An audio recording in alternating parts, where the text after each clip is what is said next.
चलिए चलो अपन अब स्टार्ट करेंगे post reproduction structure and event.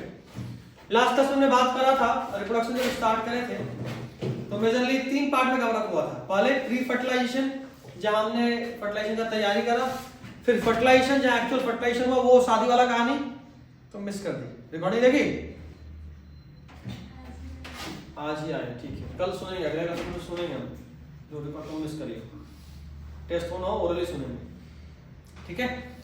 और तीसरा पार्ट जो है वो है पोस्ट फर्टिलाइजेशन। अब फर्टिलाइजेशन हो चुका, अब क्या होगा?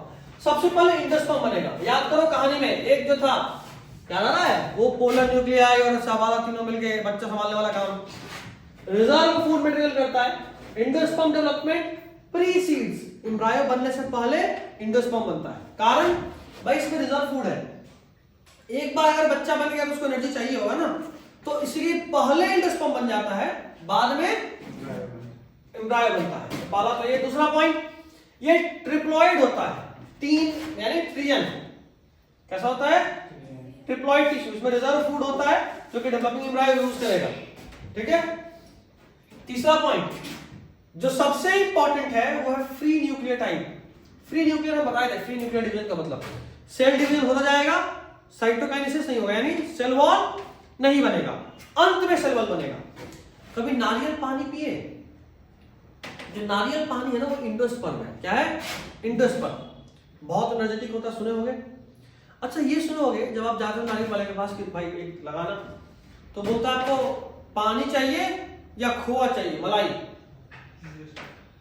होता ही है कि जो पानी है ना, समय के साथ जब थोड़ा मैच्योर होने लगता है तो फिर सेल वॉल बनेगा, वो जो नॉर्मल कोकोनट है वो बनना शुरू हो जाता है, नॉर्मल नारियल गुद्दा। असल में पहले वो इंडोस्पर्म था, उसमें हुआ था फ्री न्यूक्लियर डिवीजन। कैसा डिवीजन हुआ था? Free nuclear, free nuclear division. क्या होता भाई? एक सेल जब डिवाइड कर रहा था तो डिवाइड करते वक्त उसमें सेल वॉल नहीं बन रहा था, सिर्फ न्यूक्लियस बन रहा है। सिर्फ क्या बन रहा है?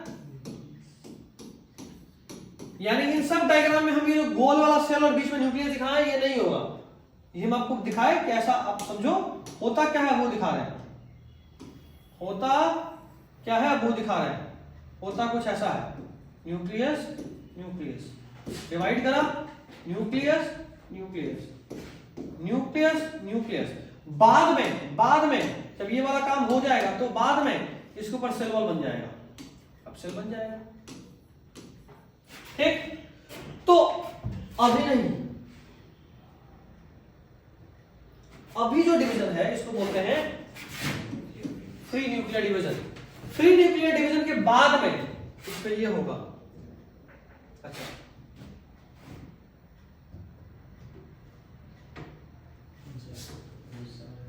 चलो कोई बात नहीं, फ्री न्यूक्लियर डिवीजन के अंत में सेल वॉल बनेगा और काम मेरा हो जाएगा। स्टार्टिंग में जब नारियल पानी होता है तो ऐसा वाला कहानी होता है।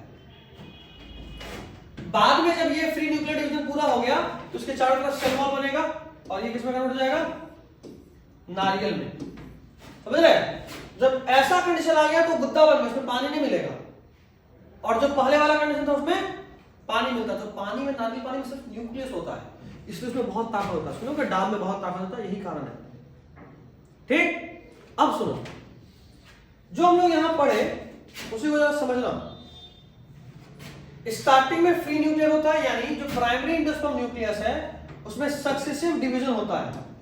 सक्सेसिव डिवीजन देखो कैसा न्यूक्लियस बनेगा? Free nuclear. जैसे देखो कोकोनट का पानी, ये फ्री न्यूक्लियर है। बाद में जब व्हाइट कर्नल यानी जब उसमें मलाई आ जाता है उसको क्या बोलते हैं? सेलुलर इंडोस्पर्म, यानी इसमें अब सेल वॉल बन चुका है। आगे देखो एम्ब्रायो। एम्ब्रायो में बात करें, एम्ब्रायो किसी भी एम्ब्रायो साइट के माइक्रोपाइलर एंड पे बनता है। माइक्रोपाइलर एंड जहां से पॉलर ट्यूब इंटर करेगा। याद है जहां जयमाला हुआ था? नहीं याद आ रहा? 3 ऊपर फुफ्फा जी, बीच में ये तो याद ही होगा। ये देखो यहां था मेरा एग और 2 ठो इधर मेरा पॉलर ट्यूब किधर गुजरा था? जहां से पॉलर ट्यूब इंटर करा उसको क्या बोलेंगे? माइक्रोपाइल। क्या बोलेंगे? याद रहेगा? गुड। कम से कम ये तो तुम जीवन में कभी नहीं भूलोगे अगर गलती से कहा तो पलट ली तो। माइक्रोपाइलर यहीं से एंटर करता है जहां जाइगोट बनता है। जाहिर सी बात है एक यही था ना, तो यहीं पे जाइगोट बनेगा। मैक्सिमम जाइगोट तब बनना शुरू होते हैं जब एंडोस्पर्म बन जाता है। ये एक एडाप्टेशन है जिससे इस बात को इंश्योर करा जाता है कि जाइगोट कभी भूखा नहीं मरे। समझे? तीसरा पॉइंट, जाइगोट के बनने के प्रोसेस को एम्ब्रायोजेनी बोलते हैं, जो कि स्टार्टिंग में मोनोकॉट और डाइकॉट दोनों तरह के प्लांट में सेम होता है। मोनोकॉट प्लांट, तुम प्लांट का बीज उठाओ, उसको दो पार्ट में तोड़ने की कोशिश करो। अगर दो पार्ट में टूट गया तो डाइकॉट है, नहीं टूटा तो मोनोकॉट। जैसे चना फुला दो, दो पार्ट में टूटेगा, आराम से टूटेगा। दो बराबर पार्ट में चावल टूटेगा, चावल मोनोकॉट है और चना डाइकॉट है। चलेगा? चलिए, बहुत बढ़िया, चले रहिए। ये कैसे हो गया? अगला, अगर हम डाइकॉट में जाइगोट के स्टेजेस का बात करें, बहुत इंपॉर्टेंट है सीबीएसई और बिहार बोर्ड दोनों के लिए ये भी। और इसका एक डायग्राम दिया होगा एनसीईआरटी में, डायग्राम दिया होगा एनसीईआरटी में। पेज नंबर बताना, उधर वाला, ये वाला पेज, ये वाला पेज, हाँ कितना पेज है? 35, पेज 35 पुराना वाला एनसीईआरटी है। कितने चैप्टर है टोटल? ये देखो 16 चैप्टर है। पहला चैप्टर का नाम क्या है? हाँ, अब बताओ। ऑर्गेनिज्म, पुराना NCERT. Old NCERT page number 35 note कर लीजिए। ये डायग्राम बहुत इंपॉर्टेंट है बिहार बोर्ड के लिए भी और सीबीएसई के लिए भी। ठीक है? सीबीएसई वालों का तो हिट लिस्ट डायग्राम है। ठीक है? और नीट में ये सीक्वेंस पूछता है, नीट में ये सीक्वेंस पूछता है कि सीक्वेंस बताइए। सबसे पहले होता है प्रो एम्ब्रायो, फिर होता है ग्लोबुलर, फिर हार्ट सेट और अंत में बनता है मैच्योर एम्ब्रायो। ये डायग्राम जो पेज 35 उसके बगल वाले पेज में ये डायग्राम दिया हुआ है सीक्वेंस का। Heart set embryo, globular embryo, इधर देखो। हाँ, देखे? अच्छा, एक सेल दिखेगा उसमें, उस डायग्राम में, जो स्टेज वाला डायग्राम से मिलेगा, सस्पेंसर सेल। सस्पेंसर सेल ये एक सेल है जो एम्ब्रायो को एनर्जी प्रोवाइड करता है, न्यूट्रिशन प्रोवाइड करता है। It provides nutrition to the embryo. Important है, नोट डाउन कर लीजिएगा। Provides nutrition to the embryo, provides nutrition to the embryo. मेरा सस्पेंसर सेल उस डायग्राम में देखिए, ऊपर ऊपर ऊपर बगल में, नीचे सस्पेंसर सेल। हाँ, बस वही है। मिला? It provides nutrition to the embryo. अच्छा, टिपिकल डाइकॉट का बात करें, उसमें एक एम्ब्रायनल एक्सिस होता है, दो कॉर्टिलेज होता है। एनसीईआरटी देखिए, मिला? एम्ब्रायनल एक्सिस नहीं दिख रहा होगा? एम्ब्रायनल एक्सिस दिख रहा है क्या डायग्राम में? देखो, नहीं, इधर वाला डायग्राम मिलेगा, 35 वाला डायग्राम। एम्ब्रायनल एक्सिस है नहीं है ना? देखो, ऐसा डायग्राम दिख रहा है इस तरह का, डाइकॉट एम्ब्रायो, डाइकॉट एम्ब्रायो, ऊपर वाला डायग्राम पेज 35, ऊपर वाला डायग्राम मिला? देखो, उसमें बीच से एक यहां से इमेजिनरी लाइन ड्रॉ करो, ये है एम्ब्रायनल एक्सिस। ठीक है? तो एम्ब्रायनल एक्सिस का बात कर रहे हैं अपन। इसमें एक एम्ब्रायनल एक्सिस होता है, दो कॉटिलेडन दिख रहा होगा, देखो मिला डायग्राम में, दो कॉटिलेडन। उसके अलावा एक प्लूम्यूल दिख रहा होगा जो कि स्टेम का टिप है, वहीं से स्टेम शुरू होता है। एक रेडिकल भी दिख रहा होगा, रेडिकल, रेडिकल जहां से रूट टिप है। एक हाइपोकोटाइल है, स्टेम टिप, उसके बाद हाइपोकोटाइल जो कि रूट टिप यानी रेडिकल के पास जाकर खत्म हो जाएगा। ठीक है? और रूट कैप, बिल्कुल। और रूट टिप जो है वो कवर किससे है? रूट कैप से। कैप से। डायग्राम एक्सप्लेन हो गया? पूछता है right a short note on the structure of dicot embryo, यही लाइन छाप देंगे थोड़ा बड़ा करके और डायग्राम बना देंगे, हो जाएगा। ठीक? सीबीएसई के लिए बहुत ज्यादा इंपॉर्टेंट, बिहार बोर्ड के लिए थोड़ा कम इंपॉर्टेंट। डाइकॉट के बाद दूसरी तरफ मोनोकॉट। मोनोकॉट एम्ब्रायो का बात करें, इसमें सिर्फ एक कॉर्डिनेटर। ग्रास में एक होता है स्क्यूटेलम, देखो ग्रास में एक होता है स्क्यूटेलम जो कि नीचे में होता है, एम्ब्रायनल एक्सिस के नीचे। यहां पे भी रेडिकल है और यहां पे एक कोलियोराइजा है। कोलियोराइजा जो है ना, ये एक अनडिफरेंशिएटेड मास है। कोलियोराइजा इज एन अनडिफरेंशिएटेड मास जो कि ढक के रखे हुए है किसको? रूट कैप को। ठीक है? और एक और मिल जाएगा शूट एपेक्स, जिसको इपिकोटाइल बोले हैं, मिला शूट एपेक्स जिसको इपिकोटाइल बोले हैं, और लीफ प्राइमोडिया भी होता है, लीफ प्राइमोडिया। कोलियोप्टाइल मिला, कोलियोप्टाइल के अंदर मिलेगा इनिशिएशन ऑफ लीफ, इस तरह का चीज दिख रहा है। हाँ, कोलियोप्टाइल जिस तरह का दिख रहा है ना, एक ऐसा ट्रायंगुलर चीज दिख रहा है, इसमें यहां पे जिस तरह का दिख रहा है ना, ये लीफ प्राइमोडिया है। डायग्राम देखो, कोलियोप्टाइल में मिला, कोलियोप्टाइल के अंदर एक इस तरह का चीज दिख रहा होगा, ट्रायंगल मिला, yes that is leaf primordia. चलिए, ये था एम्ब्रायो। अब है सीड। अब अगर अपन सीड का बात करें, सीड फाइनल प्रोडक्ट है सेक्सुअल रिप्रोडक्शन का, ठीक है, seed is the final product of sexual reproduction. Seed का जब अपन बात करेंगे, ये एक फर्टिलाइज्ड ओव्यूल है। देखो, एक बार जब फर्टिलाइजेशन हो जाता है तो दो चीज कन्वर्जन होता है, जो मेरा ओवरी था वो फ्रूट में बदलता है, और ओवरी के अंदर जो मेरा एम्ब्रायो था वो सीड में बदलता है। सीड का जो कवरिंग होता है उसको बोलते हैं पेरिकार्प, ठीक है, उसको सीड कोट भी बोल सकते हो आप। सीड कोट, एक एम्ब्रायो एक्सिस यानी एम्ब्रायो और उसका खाना, यही तीन चीजें मिलकर सीड बनता है। बच्चा, उसका खाना और उसका कवरिंग, यही तीन चीज सीड में होता है, ठीक। जैसे अब चना जब थोड़ा अंकुर जाए तो आपको साफ साफ दिखेगा, एक उससे जो निकल रहा होता है अंकुरन, जो उसका प्लांट है, उसका खाना जो कॉटिलेडन है, और उसका छिलका कोट, ये होता है ना। सीड में बस तीन चीज होता है। अब देखो, सीड दो तरह का या तीन तरह का हो सकता है। एक इसको बोलते हैं एल्ब्यूमिनस, एक नॉन एल्ब्यूमिनस,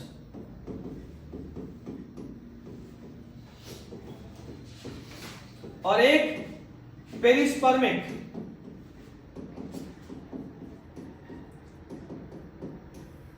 ठीक है, आपको एग्जांपल रखना है, बाकी चीज तो याद अपने आप ही हो जाएगा। आपको याद होगा इंडोस्पर्म क्यों बना था? इंडोस्पर्म बच्चे के लिए रिजर्व फूड। अगर किसी मैच्योर सीड में भी इंडोस्पर्म बचा हुआ रह गया, यानी बच्चा अपना पूरा खाना खत्म नहीं किया, है ना, तो उस तरह के सीड को बोलते हैं एल्ब्यूमिनस सीड। एक ऐसा सीड जिसमें बच्चे ने सारा इंडोस्पर्म खत्म कर दिया, इंडोस्पर्म नहीं बचा, उसको बोलते हैं नॉन एल्ब्यूमिनस सीड। और एक ऐसा सीड जिसमें न्यूक्लियस बचा, याद होगा न्यूक्लियस एम्ब्रायो सैक के लिए था। डायग्राम अगर याद आ रहा हो तो एम्ब्रायो सैक के लिए न्यूक्लियस था। पीछे का डायग्राम देख लो, ओव्यूल मिलेगा। और पीछे जाओ, और पीछे जाओ, और पीछे जाओ, एक और इसमें मिल जाना चाहिए न्यूक्लियस। तो इसमें कितना है? 25 ऊपर करो, मिला न्यूक्लियस, एम्ब्रायो सैक के जस्ट मिला न्यूक्लियस, एम्ब्रायो सैक के ठीक ऊपर का कवरिंग, वो भी रिजर्व फूड एक तरह से। तो जिस सीड में पेरिस्पर्म न्यूक्लियस बचा रह गया उसको बोलते हैं पेरिस्पर्मिक सीड। इंडोस्पर्म बचा रह गया एल्ब्यूमिनस, इंडोस्पर्म खत्म हो गया नॉन एल्ब्यूमिनस या एक्सएल्ब्यूमिनस भी बोलते हैं। इसको क्या बोलते हैं? एक और नाम क्या दिए हैं, यहां लिखा तो है, ठीक है। और अगर न्यूक्लियस बचा तो क्या बोलते हैं? पेरिस्पर्मिक। ये देखिए एग्जांपल्स याद रखना है। एल्ब्यूमिनस के एग्जांपल पी ग्राउंडनट, इसका एक और एग्जांपल होता है बीन, ठीक है, पी बीन ग्राउंडनट। तो ये बाद में एग्जांपल बहुत कंफ्यूज करेगा, तो हम उसका ट्रिक बनाए थे पबजी, लग रहा हो, पी बीन और ग्राउंडनट पबजी। तो पबजी एल्ब्यूमिनस का है एग्जांपल, है ना। एक्सएल्ब्यूमिनस का जिसमें से हो गया व्हीट, मेज, बार्ली, कैस्टर कोकोनट और ब्लैक पेपर, गोलकी और बीट, ये कैसा है? पेरिस्पर्मिक, ठीक है। अच्छा, जैसा बोले थे कि उसका कवरिंग को पेरिकार्प बोलते हैं, मिला। और ओवरी बनाता है फ्रूट, ओव्यूल क्या बनाता है? सीड, और ओवरी क्या बनाता है? फ्रूट। पेरिकार्प फ्रूट का वॉल है, कवरिंग, और ओवरी बना रहा है फ्रूट। तो वैसा फ्रूट जो सिर्फ ओवरी से बना उसको बोलते हैं ट्रू फ्रूट, और वैसा फ्रूट जिसमें ओवरी के अलावा और भी कुछ है उसको बोलते हैं फॉल्स फ्रूट। देख लो, पढ़ लो। अच्छा, कुछ फ्रूट ऐसा भी है जो बिना फर्टिलाइजेशन के बनता है, उसको बोलते हैं parthenocarpic fruit. True fruit ovary से बना, जैसे एप्पल हो गया, स्ट्रॉबेरी हो गया, काजू हो गया, इसमें थैलेमस भी बनता है, यूज होता है, उसको फॉल्स फ्रूट बोलते हैं। अगर ओवरी अकेला ओवरी है तो ट्रू फ्रूट, ओवरी के अलावा कुछ और रोल प्ले किया तो फॉल्स फ्रूट, और अगर बिना फर्टिलाइजेशन के बना तो पार्थेनोकार्पिक फ्रूट। मिला? सीड एग्रीकल्चर का बेसिस है। यहाँ पे भी सीड में भी बहुत सारा वायबिलिटी होता है, जैसे पॉलन वायबिलिटी पढ़े थे ना कि कौन सा पॉलन कितने समय तक किसी को फर्टिलाइज कर सकता है, वही बात सीड में भी आता है, सीड वायबिलिटी। जब अपन सीड वायबिलिटी का बात करते हैं तो बहुत सारा रिकॉर्ड मिला है। एक ल्यूपाइनस आर्टिकस, एक प्लांट है ल्यूपाइन का, जो कि 10,000 साल बाद मिला था, और 10,000 साल बाद ये मिला था अंटार्कटिका से। अंटार्कटिका के पास मिला ये बीज, जो कि 10,000 साल बाद भी साइंटिस्ट को लगाया तो उग गया, यानी 10,000 साल तक ये टिका हुआ था बीज। एक डेड सी है जगह, सुने हो? एक ऐसा समुद्र जिसमें कोई डूबता नहीं है, जो कि बहुत ज्यादा सॉल्टी है, खारे पानी में नहीं डूबते हम लोग, बहुत जबरदस्त खारा पानी, डेड सी, वहां कोई नहीं डूबता है, कोई लाइफ फॉर्म नहीं मिलता वहां, इतना नमक है। आप नहाओगे आप नहीं डूबोगे, जाओ छत्ता पे से कूद जाओ समुद्र में, कुछ नहीं होगा, सब चिल, ठीक है। तो ये जो डेड सी है, डेड सी के पास एक प्लांट, एक राजा था किंग हेरोल्ड, उसके पैलेस, उसके महल से मिला था फोनिक्स डैक्टिफिला, डेट पाम, खजूर का बीज, जो कि 2000 साल के बाद उगाया गया तो उग गया, ठीक है। तो मतलब बीज बहुत लंबे समय तक भी रह सकता है, सोचो बीज कितना जबरदस्त होता है। 10,000 साल तक उस प्लांट के स्पीशीज को बचाया रखा, 2000 साल तक बचाया रखा। लास्ट टॉपिक है एपोमिक्सिस एंड पॉलीम्ब्रॉनी। एपोमिक्सिस हम लोग जानते हैं, अगर कोई प्लांट बिना फर्टिलाइजेशन के, या एपोमिक्सिस बोलते हैं ना, एपोमिक्सिस एक ऐसा टेक्निक है एसेक्सुअल रिप्रोडक्शन का, जो कि सेक्सुअल रिप्रोडक्शन की तरह होता है। कायदे से स्पर्म और एग मिला, जाइगोट बना, जाइगोट इम्प्लांट करा और बाद में पूरा काम करा। यहां पे पॉलन और पिस्टिल एग मिलता तो है, तो जो बना वो ट्रू फर्टिलाइजेशन होगा। कई बार क्या होता है कि जाइगोट के अलावा कोई और सेल, मान लो उसके पत्ते का सेल डेवलप कर गया सीड में, और बकायदा वो वैसे ही इम्प्लांट हो गया। इम्प्लांट करेगा भाई, अब तो है ही नहीं जाइगोट, अब तो कोई सोमैटिक सेल है, लेकिन एक सोमैटिक सेल भी एग्जैक्टली मिमिक कर रहा है, कॉपी कर रहा है। एक टर्म यूज करते हैं, apomixis is a type of asexual reproduction which mimics sexual reproduction. ये लिखा हुआ मिलना चाहिए, मिला? एक ऐसा फॉर्म ऑफ सेक्सुअल रिप्रोडक्शन है, सॉरी एक सेक्सुअल रिप्रोडक्शन है जो कि सेक्सुअल रिप्रोडक्शन को कॉपी कर रहा है। इसमें भी देखो सीड बना है बिना फर्टिलाइजेशन का, इसलिए इसको क्या बोले? एपोमिक्सिस। अच्छा, कई बार क्या होता है in some species diploid egg form करता है बिना न्यूक्लियर डिवीजन का। एक डिप्लॉयड, जैसे मान लो स्पर्म और एग मिला तो जाइगोट बना, दोनों एनएन था, मिला तो 2n बना जाइगोट। हाथ का सेल पहले ही 2n है, यही डेवलप कर गया। तो हाथ का सेल जब डेवलप कर रहा है तो ये तो 2n था, ये तो सीधा डेवलप कर गया ना, इसको बोलते हैं विदाउट फर्टिलाइजेशन डेवलपमेंट, ठीक है। एक टर्म है पॉलीएम्ब्रियोनी, एक जाइगोट और एक फ्यूज करा तो एक बच्चा बनेगा। कई बार बहुत सारा बच्चा बन जाता है, एक जाइगोट और एक को फ्यूज करने से बहुत सारा बच्चा बन जाता है, क्योंकि सिर्फ वही नहीं, उसके आसपास के न्यूक्लियस के भी कुछ सेल्स हैं जो डेवलप कर जाते हैं बच्चे में। साइट्रस में, मैंगो में जो न्यूक्लियस के सेल्स हैं वो एम्ब्रायो साइट में घुस जाते हैं जबरदस्ती, और वो भी एम्ब्रायो बन जाते हैं, इसको बोलते हैं पॉलीएम्ब्रियोनी, ठीक है। और आखिरी पॉइंट, अच्छा एक सवाल है भाई, मतलब सवाल का एक सजेशन एक तरह से, 1-2 मिनट और टॉपिक खत्म हो जाएगा। लोग बोले कि भाई अगर एसेक्सुअल रिप्रोडक्शन से कोई चीज, जैसे मान लो जो हाइब्रिड बीज हम बनाते हैं, पता हाइब्रिड बीज हर साल खरीदना पड़ता है, क्यों? क्योंकि हम सब जानते हैं सेक्सुअल रिप्रोडक्शन का जो भी प्रोडक्ट होता है उसमें चेंज होता है। हम सब क्या अपनी माँ की तरह हैं? एग्जैक्टली नहीं, अपने पापा की तरह, मतलब हमारे अंदर कुछ नया भी है, सारे जीन्स आपस में मिक्स कर जाते हैं। अगर हम सेम चीज को कंसीडर करें कि सारे जीन्स आपस में मिक्स कर जाते हैं, तो हर बार जो हम एक हाइब्रिड यानी सुपीरियर क्वालिटी वाला बीज खरीदते हैं, उसमें भी तो जीन्स मिक्स करते होंगे, जीन्स मिक्स कर रहे हैं। अच्छा, अगर जो मेरे जीन्स है वो मिक्स कर रहे हैं तो अगले जनरेशन में तो बेकार हो जाएगा, होगा ना। तो साइंटिस्ट बोला कि क्यों ना हम उन हाइब्रिड प्लांट को किसी तरह एपोमिक्टेड बना दें। एपोमिक्सिस सेक्सुअल रिप्रोडक्शन नहीं है, क्या है? एसेक्सुअल रिप्रोडक्शन, जो सेक्सुअल की तरह दिखता है। तो प्लांट में बीज तो होगा, लेकिन वो कैसे बनेगा? एसेक्सुअली। एसेक्सुअली बीज बनेगा तो क्या डिस्ट्रीब्यूशन होने का चांसेस है? एसेक्सुअल रिप्रोडक्शन का प्रोडक्ट एग्जैक्टली अपने पेरेंट का आइडेंटिकल होता है, क्लोन टर्म पढ़े थे ना, क्लोन्स होते हैं। तो वहां तो जैसे पेरेंट वैसे ही बच्चे बनेंगे। तो जो मेरा हाइब्रिड प्लांट का क्वालिटी है वो मेंटेन रहेगा, तो हमको हर साल बीज खरीदना नहीं पड़ेगा। बस ये लाइन यही कर रहा है। एक बार बस इसको पढ़िए और जाइए, एक बार बराबर रीड कर लीजिए, दिक्कत